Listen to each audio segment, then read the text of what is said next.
नमस्कार दोस्तों, क्या आपने कभी सोचा है अगर काल यानी समय, मृत्यु, विनाश किसी के आगे झुक जाए तो वो कौन होगा? वो है महाकालेश्वर, शिव का वो रूप जो केवल मृत्यु के देव नहीं बल्कि स्वयं काल को भी समाप्त करने वाले हैं। 12 ज्योतिर्लिंगों में से एक और सबसे रहस्यमयी, सबसे शक्तिशाली उज्जैन स्थित महाकालेश्वर मंदिर। यहाँ शिव केवल पूजे नहीं जाते, यहाँ शिव के महाकाल स्वरूप की आराधना होती है जो न तो समय से बंधे हैं और न जीवन मृत्यु के चक्र से। आज इस वीडियो में हम जानेंगे कि कौन है महाकाल और क्यों उन्हें काल का भी अंत कहा गया है, और क्या है उस मंदिर का रहस्य जहां चिता की भस्म से होती है पूजा। चलिए शुरू करते हैं एक ऐसी यात्रा जो केवल भक्ति नहीं, एक अद्वितीय अनुभव है। दोस्तों, महाकालेश्वर ये नाम 3 शब्दों से मिलकर बना है। महा यानी कि महान, काल यानी कि समय या मृत्यु, और ईश्वर यानी कि भगवान। जब इन तीनों को एक साथ देखा जाए तो इसका अर्थ होता है वो परम शक्ति जो स्वयं काल से भी परे है। हिंदू धर्म में भगवान शिव को त्रिकालदर्शी कहा गया है, यानी वे भूत, भविष्य और वर्तमान तीनों कालों को एक साथ देख सकते हैं। लेकिन जब हम शिव के महाकाल रूप की बात करते हैं तो ये केवल समय जानने वाले देव नहीं बल्कि समय को समाप्त कर देने वाले देव बन जाते हैं, और यही कारण है कि उन्हें कालों का भी काल कहा जाता है। महाकालेश्वर मंदिर भारत के 12 पवित्र ज्योतिर्लिंगों में से एक है और ये मध्य प्रदेश के उज्जैन शहर में स्थित है, जिसे प्राचीन काल में अवंतिका कहा जाता था। शास्त्रों के अनुसार हर ज्योतिर्लिंग शिव के एक विशेष स्वरूप को दर्शाता है। जैसे कि सोमनाथ शिव की करुणा का प्रतीक है, केदारनाथ शिव की तपस्या का, वैसे ही महाकालेश्वर शिव की तीव्र, रौद्र और मृत्यु पर विजय वाले रूप का प्रतीक है। यह इकलौता ज्योतिर्लिंग है जो दक्षिण मुखी है और यही विशेषता इसे अन्य सभी ज्योतिर्लिंगों से अलग बनाती है। मान्यता है कि यह शिवलिंग स्वयंभू है, यानी इस धरती पर स्वतः प्रकट हुआ है, न कि किसी मनुष्य द्वारा स्थापित। यह रूप शिव का अघोर तत्व भी दर्शाता है जो भूत, प्रेत, मृत्यु और काल के रहस्यों से जुड़ा हुआ है। लेकिन ये डराने वाला नहीं बल्कि मुक्तिदायक है, क्योंकि शिव का ये रूप भले ही विनाशकारी प्रतीत हो परंतु यह अंततः जीवन चक्र से मोक्ष दिलाने वाला है। लेकिन आखिर इस दिव्य और रौद्र रूप की शुरुआत कैसे हुई? शिव ने कब और क्यों लिया ये महाकाल स्वरूप? इसके लिए चलिए चलते हैं उस प्राचीन कथा की ओर जहाँ शिव ने स्वयं काल का अंत किया। दोस्तों, बहुत समय पहले की बात है। उज्जैन को तब अवंतिका कहा जाता था, जो एक अत्यंत समृद्ध और धार्मिक नगरी थी। यहाँ के राजा थे चंद्रसेन, जो भगवान शिव के परम भक्त थे। वे हर दिन भक्ति में लीन रहते और अपने राज्य में शिव भक्ति का प्रचार करते। एक दिन एक छोटा बालक श्रीकार राजा की भक्ति देखकर स्वयं भी शिव की भक्ति में लीन हो गया। वो शिव का स्मरण करता और प्रतिदिन उनके ध्यान में बैठता। लेकिन उसी दौरान पड़ोसी राज्यों के दुष्ट राक्षस दूषण और उसके साथी अवंतिका पर हमला करने की योजना बना रहे थे। ये राक्षस न केवल अत्याचारी थे बल्कि शिव भक्ति से घृणा करते थे। उन्होंने उज्जैन पर चढ़ाई की, मंदिरों को तोड़ा, संतों को कष्ट दिया और संपूर्ण नगर को आतंकित कर दिया। राजा चंद्रसेन और भक्त श्रीकार ने शिव का आह्वान किया और अपने प्राणों की बाजी लगाकर भगवान शिव की सहायता मांगी। और तभी भयानक गर्जना के साथ पृथ्वी कांपी और प्रकट हुए महाकाल, शिव का वो रौद्र रूप जो भक्तों की रक्षा और अधर्म के विनाश के लिए अवतरित हुआ था। महाकाल ने एक ही क्षण में दूषण और उसकी सेना का विनाश कर दिया। राक्षसों के शव वहीं ध्वस्त पड़े थे और संपूर्ण नगर में एक ही नाम गूंज रहा था, महाकाल महाकाल। इसी स्थान पर भक्तों ने शिवलिंग की स्थापना करनी चाहिए, लेकिन उन्होंने पाया कि वहां पहले से ही एक स्वयंभू शिवलिंग प्रकट हो चुका था। तभी शिव ने आकाशवाणी के माध्यम से कहा, जो कोई भी सच्चे मन से मेरी यहाँ पूजा करेगा उसे मृत्यु का भय कभी नहीं सताएगा। और तब से ये स्थान कहलाया महाकालेश्वर, और तब से आज तक यहाँ प्रतिदिन शिव को भस्म अर्पित कर महाकाल की पूजा होती है। दोस्तों, जब जब अधर्म बढ़ता है और भक्त की पुकार गूंजती है तब स्वयं शिव महाकाल बनकर अवतरित होते हैं। लेकिन आखिर शिव ने काल को क्यों खा लिया? क्या सच में शिव समय से परे है? इसका उत्तर छुपा है महाकाल और काल के संबंध में, और वही हम जानेंगे अगले भाग में। दोस्तों, अब सवाल उठता है कि जब शिव को महाकाल कहा जाता है तो इसका असली मतलब क्या है? तो सबसे पहले समझते हैं कि काल क्या होता है। दोस्तों, काल का अर्थ केवल समय नहीं है। ये शब्द गहराई में जाए तो इसका मतलब होता है समय, मृत्यु, विनाश और परिवर्तन। हर चीज़ जो इस संसार में जन्म लेती है वो एक न एक दिन समाप्त होती है। इसी चक्र को कहा जाता है काल चक्र, और इसी चक्र से कोई नहीं बच सकता, न देवता, न दानव, न मानव। लेकिन भगवान शिव अपने महाकाल रूप में इस काल के भी स्वामी हैं, इसीलिए उन्हें कहा जाता है कालों के भी काल, महाकाल। वे न केवल मृत्यु से परे हैं बल्कि मृत्यु को भी नियंत्रित करते हैं। शास्त्रों में कहा गया है कालाय तस्मय नमः, यानी कि जो स्वयं काल है उन्हें नमन है। यानी शिव केवल समय के साक्षी नहीं बल्कि समय के निर्माता और नियंत्रक भी हैं। यही कारण है कि महाकाल का ध्यान करने से मनुष्य को मृत्यु का भय समाप्त हो जाता है, क्योंकि जब आप उस शक्ति से जुड़ जाते हैं जो मृत्यु को भी आदेश देती है, तो फिर डर किस बात का। उज्जैन के महाकालेश्वर मंदिर में यह भावना प्रत्यक्ष अनुभव की जा सकती है, जहां शिव की पूजा नहीं, काल से मुक्ति की साधना की जाती है। और यही है महाकाल का सच्चा रहस्य, जो जन्म मृत्यु से ऊपर है, वही है मोक्ष का द्वार। तो दोस्तों, यही है शिव के महाकाल रूप का वो रहस्य जो उन्हें समय, मृत्यु और काल चक्र से भी ऊपर स्थापित करता है। लेकिन ये रहस्य केवल विचारों में नहीं, उज्जैन के उस प्राचीन मंदिर की हर दीवार में छिपा है, जिसकी संरचना, परंपराएं और दिशा तक उन्हें बाकी सभी ज्योतिर्लिंगों से अलग बनाती है। अगले भाग में जानेंगे महाकालेश्वर मंदिर से जुड़े वो अनसुने रहस्य, जिनमें छुपा है शिव का भूत, वर्तमान और भविष्य। दोस्तों, उज्जैन स्थित महाकालेश्वर मंदिर केवल एक धार्मिक स्थल नहीं, यह एक रहस्यमयी ऊर्जा केंद्र है, जिसकी वास्तु, परंपराएं और दिशा तक अनोखी है। सबसे पहली विशेषता, ये 12 ज्योतिर्लिंगों में से एकमात्र ज्योतिर्लिंग है जो दक्षिण मुखी है। अन्य सभी ज्योतिर्लिंग सामान्यतः पूर्व की ओर मुख किए होते हैं, लेकिन महाकालेश्वर का शिवलिंग दक्षिण की ओर देखता है। दक्षिण दिशा को यम दिशा यानी मृत्यु का द्वार कहा गया है, और शिव अपने महाकाल रूप में इस दिशा में स्थित होकर मानो स्वयं मृत्यु को नियंत्रित करते हैं। ये रचना केवल स्थापत्य नहीं, एक आध्यात्मिक संदेश है। दोस्तों, अगला रहस्य है मंदिर की त्रिस्तरीय संरचना। महाकालेश्वर मंदिर कुल 3 स्तरों में बटा हुआ है। सबसे नीचे महाकालेश्वर गर्भगृह, जहां स्वयंभू शिवलिंग स्थित है। मध्य स्तर में है ओमकारेश्वर महादेव का मंदिर, और सबसे ऊपर नागचंद्रेश्वर मंदिर, जो साल में केवल एक दिन, नाग पंचमी के दिन ही खोला जाता है। मान्यता है कि इस ऊपरी तल में भगवान शेषनाग और चंद्रमा की कृपा स्वरूप शिव विराजमान होते हैं, और यह स्थान इतना शक्तिशाली माना जाता है कि इसे खुला रखना मानव शरीर की ऊर्जा पर भारी पड़ सकता है। इसीलिए वर्ष भर मंदिर का ये भाग बंद रहता है। अब बात करते हैं मंदिर से जुड़ी कुछ विशेष परंपराओं की। तो यहाँ हर दिन होती है भस्म आरती, जिसमें शिव को चिता की राख अर्पित की जाती है, और ये बात हम अगले भाग में विस्तार से जानेंगे। इसके अलावा महाकालेश्वर मंदिर में तांत्रिक साधनाएं, अघोरी परंपरा और वैराग्य की कई धाराएं आज भी जीवंत है। लेकिन ये सब केवल डरावने या रहस्यमय नहीं, बल्कि एक गहरे आध्यात्मिक विज्ञान का हिस्सा है, जो मृत्यु से परे जाने का मार्ग बताते हैं।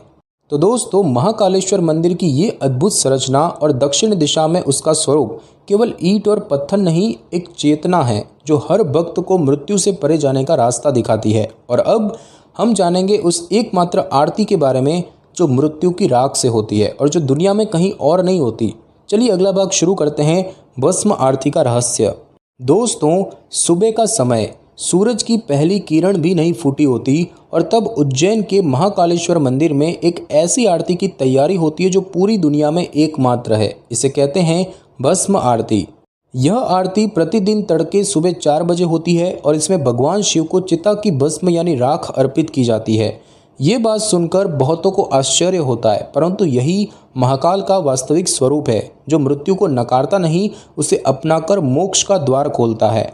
भस्म जो किसी देह के अंत का प्रतीक है, वही जब शिव पर चढ़ाई जाती है तो वो बन जाती है वैराग्य और आत्मज्ञान का प्रतीक।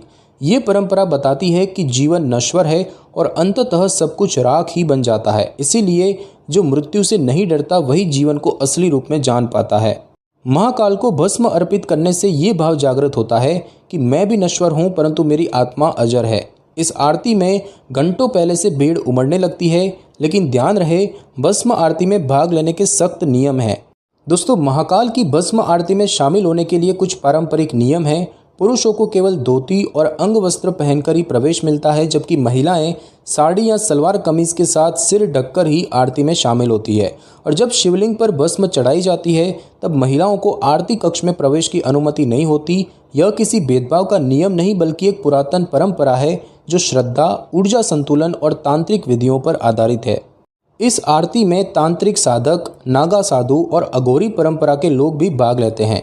भस्म आरती के दौरान दीप, धूप, शंख, डमरू और मंत्रोच्चारण से मंदिर परिसर गूंज उठता है और वातावरण बन जाता है एक दिव्य मृत्यु संस्कार का उत्सव। ये आरती ना सिर्फ एक पूजा है, ये एक दर्शन है जीवन, मृत्यु और मोक्ष का।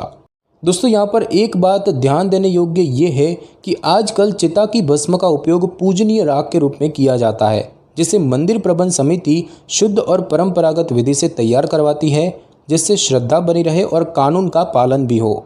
तो दोस्तों, जहाँ दुनिया मृत्यु से डरती है वहाँ उज्जैन में उसे पूजा जाता है, क्योंकि शिव सिखाते हैं कि जो मृत्यु को अपनाता है वही मोक्ष की ओर बढ़ता है। और इसीलिए महाकाल की भस्म आरती केवल पूजा नहीं, एक जीवित दर्शन है। लेकिन क्या आप जानते हैं कि शिव को केवल काल ही नहीं कहा गया, उन्हें काल चक्र से भी परे माना गया है। अगला भाग यही बताएगा महाकाल और काल चक्र के बीच का गहरा आध्यात्मिक संबंध। दोस्तों, अब बात करते हैं उस रहस्य की जो शिव के महाकाल रूप को सबसे अनोखा बनाता है, और वो है काल चक्र से परे होना। अब सवाल ये है कि आखिर काल चक्र होता क्या है। दोस्तों, काल चक्र यानी समय का चक्र, जिसमें हम सब बंधे हुए हैं, जैसे कि जन्म से बाल्य, बाल्य से यौवन, यौवन से वृद्धावस्था और वृद्धावस्था से मृत्यु और फिर जन्म दोबारा। ये चक्र सिर्फ शरीर का नहीं बल्कि कर्मों का भी है। हर कर्म एक कारण बनता है और हर कारण एक नया फल। इसी को कहते हैं कर्म और काल का चक्र। लेकिन शिव का महाकाल रूप इस पूरे चक्र से बाहर है। शिव ना तो जन्म लेते हैं, ना मृत्यु को प्राप्त होते हैं। वे ना शुरू है ना अंत। उन्हें शास्त्रों में कहा गया है अनादि और अनंत। इसीलिए वे इस काल चक्र को नियंत्रित भी करते हैं और जब आवश्यक हो तो इसका विनाश भी करते हैं। और यही कारण है कि शिव को समय के उस पार माना जाता है। महाकाल रूप में वे केवल एक रक्षक या विनाशक नहीं बल्कि मोक्षदाता है, यानी वो शक्ति जो हमें इस जन्म मृत्यु के चक्र से मुक्त कर सकती है। शास्त्रों में आता है महाकाल स्मरणम नित्यम जन्म मृत्यु विनाशनम, अर्थात जो महाकाल का नित्य स्मरण करता है उसका जन्म मृत्यु का बंधन समाप्त हो जाता है। यही कारण है कि महाकाल के मंदिर में केवल दर्शन ही नहीं होते, वहाँ भक्त मुक्ति की अनुभूति करने आते हैं। और तभी उज्जैन को कहा गया कालों की नगरी, जहाँ समय भी रुक जाता है। तो दोस्तों, महाकाल का अर्थ केवल मृत्यु का रक्षक नहीं बल्कि समय और कर्म के चक्र से मुक्ति देने वाला परम तत्व है। इसीलिए जो शिव को सिर्फ पूजता है वो भक्त होता है, लेकिन जो शिव के महाकाल स्वरूप को समझता है वो मुक्त हो जाता है। और दोस्तों, अब जानते हैं कि इस उज्जैन नगरी का महाकाल से कैसा संबंध है, क्यों इसे कहा गया कालों की नगरी। अगले भाग में जानिए उज्जैन और महाकाल का पौराणिक और ज्योतिषीय रहस्य। दोस्तों, अब तक हमने महाकाल के स्वरूप और उनके काल चक्र से परे होने की बात की, लेकिन क्या आपने कभी सोचा है कि उज्जैन ही क्यों महाकाल का धाम है, क्यों नहीं कोई और स्थान। तो चलिए अब जानते हैं उज्जैन और महाकाल के बीच का वो रहस्य जो ना केवल पौराणिक है बल्कि खगोलीय भी है। सबसे पहले बात करते हैं पौराणिकता की। उज्जैन को प्राचीन ग्रंथों में अवंतिका, कालवन और स्वर्ग द्वार जैसे नामों से पुकारा गया है। स्कंद पुराण और शिव पुराण में आता है कि यही वह भूमि है जहाँ समय का आरंभ हुआ और इसी कारण इसे कहा गया कालों की नगरी। मान्यता है कि स्वयं भगवान शिव ने काल को नियंत्रित करने के लिए इस स्थल को चुना। यह स्थान भूत, वर्तमान और भविष्य तीनों से जुड़ा हुआ है। और दोस्तों, अब बात करते हैं ज्योतिषीय महत्व की। प्राचीन काल में भारत के समय की गणना उज्जैन को केंद्र मानकर की जाती थी। इसे पृथ्वी का ग्रीनविच कहा जा सकता है। Ujjain 84 degree 24 minute east longitude यानी कि 84 अंश 24 मिनट पूर्वी देशांतर पर स्थित है और यहीं से प्राचीन सूर्य सिद्धांत और पंचांग निर्माण का आधार लिया गया। यही कारण है कि उज्जैन में है भारत की प्राचीन वेदशाला जंतर मंतर। और फिर दोस्तों, बात आती है कुंभ मेले की। कुंभ मेला केवल धार्मिक आयोजन नहीं है, यह एक खगोलीय घटना पर आधारित परंपरा है। जब गुरु यानी कि बृहस्पति, सूर्य और चंद्रमा विशेष राशि संयोजन में आते हैं तब उज्जैन में सिंहस्थ कुंभ आयोजित होता है। यह योग लगभग हर 12 वर्षों में आता है और इस दौरान महाकाल की नगरी लाखों श्रद्धालुओं और साधकों से गूंज उठती है। माना जाता है कि इस काल में महाकाल का प्रभाव चरम पर होता है और इसी समय पुण्य, ध्यान और मुक्ति की शक्ति सबसे प्रबल होती है। यही कारण है कि उज्जैन में महाकाल का होना केवल एक धार्मिक संयोग नहीं बल्कि सौर मंडल, ऊर्जा और काल चक्र के संतुलन का केंद्र है। तो दोस्तों, उज्जैन केवल एक तीर्थ नहीं, यह एक समय और चेतना का ध्रुव केंद्र है और यहीं शिव ने काल पर नियंत्रण पाया और यहीं से समय का मापन आरंभ हुआ।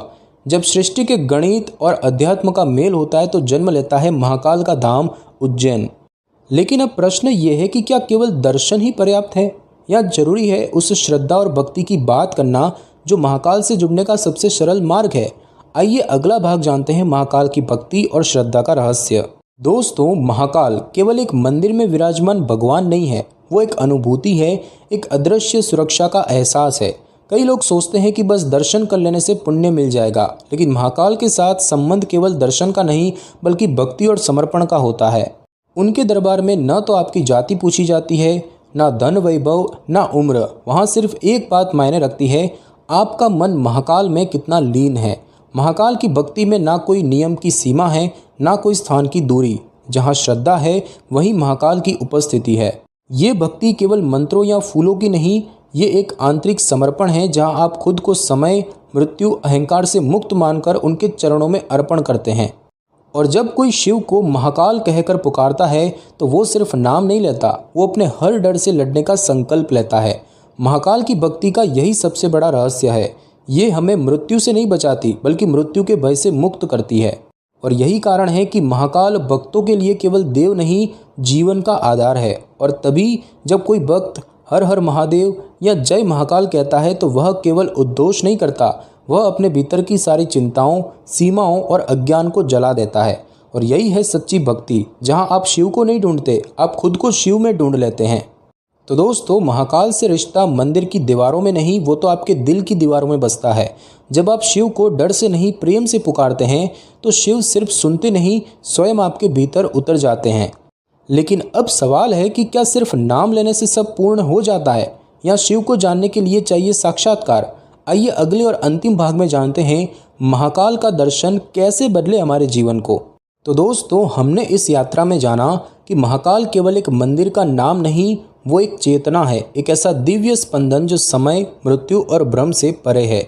उज्जैन में महाकालेश्वर के दर्शन केवल देखना नहीं है, वो एक भीतर की यात्रा है जहां हम अपने डर, घमंड और मोह को महाकाल के चरणों में रखकर एक नई शुरुआत करते हैं। जब आप महाकाल के सामने खड़े होते हैं तो वहां कोई और नहीं, सिर्फ आप और आपकी आत्मा होती है। और तब ये एहसास होता है कि मृत्यु कोई अंत नहीं बल्कि एक मुक्ति है और शिव केवल विनाशक नहीं, निर्माण करता भी है। आज महाकाल की भक्ति हमारे भीतर के शोर को शांत कर सकती है, हमारे जीवन की दिशा को बदल सकती है, अगर हम केवल एक बार मन से पुकारें, हर हर महादेव। तो चलिए इस वीडियो के अंत में एक बार आंखें बंद कीजिए और श्रद्धा से कहिए जय महाकाल, क्योंकि शिव को आप पुकारते नहीं, वे तो सच्चे भाव से पुकारे बिना भी प्रकट हो जाते हैं। तो दोस्तों, अगर आपको ये यात्रा कुछ महसूस करवा गई हो तो कमेंट में जरूर लिखिए हर हर महादेव या जय महाकाल। और इस वीडियो को उन सभी शिव भक्तों तक पहुंचाइए जो महाकाल की कृपा के पात्र बन सके। अगर आप ऐसी ही और भी श्रद्धा और ज्ञान से भरी यात्राएं करना चाहते हैं तो हमारे चैनल ज्ञान तंत्र को जरूर सब्सक्राइब करें। अगली बार हम फिर मिलेंगे किसी और गूढ़ रहस्य, किसी और दिव्य अनुभव के साथ। तब तक के लिए हर हर महादेव, जय महाकाल।